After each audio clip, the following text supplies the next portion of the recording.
Hey folks, this content is exclusively on YouTube, so make sure to hit that subscribe button and give us a thumbs up. And remember, catch us on YouTube at the right time. Anyway, something interesting happened while we were away. What's the deal? So apparently there's this clip of Redick talking about Doc Rivers. Doc was going on about how tough it was taking over the Bucks in the middle of the season, and JJ had some thoughts on that. We've noticed a trend over the years, always making excuses, always deflecting blame. Taking over a team mid-season is tough, sure, just like getting traded mid-season is tough for players. But there's always an excuse, always throwing the team under the bus.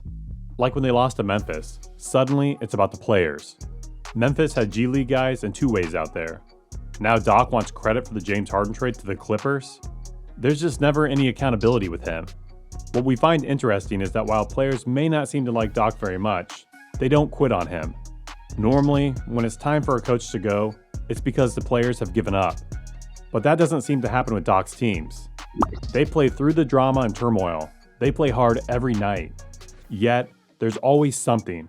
And sure, Doc's had successes. He's on the list of all-time coaches, won a championship, been to the finals twice.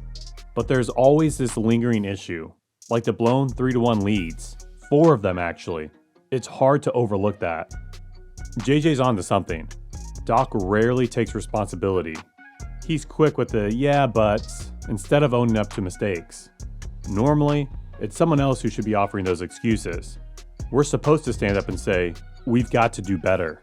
And if the people around us defend us, great. But if they don't, well, we know what happens next.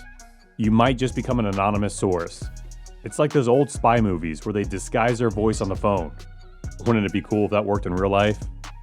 Look, we don't want to dismiss Doc's accomplishments, but there's a pattern here. JJ's not the only one with these feelings about him. Plenty of former players share similar sentiments. It's okay to have opinions, but we need to be cautious. JJ, being a prominent voice in NBA coverage, carries weight. There's a certain authority to his words, and networks will exploit that. It's a tricky balance between speaking our truth and being mindful of how it's perceived.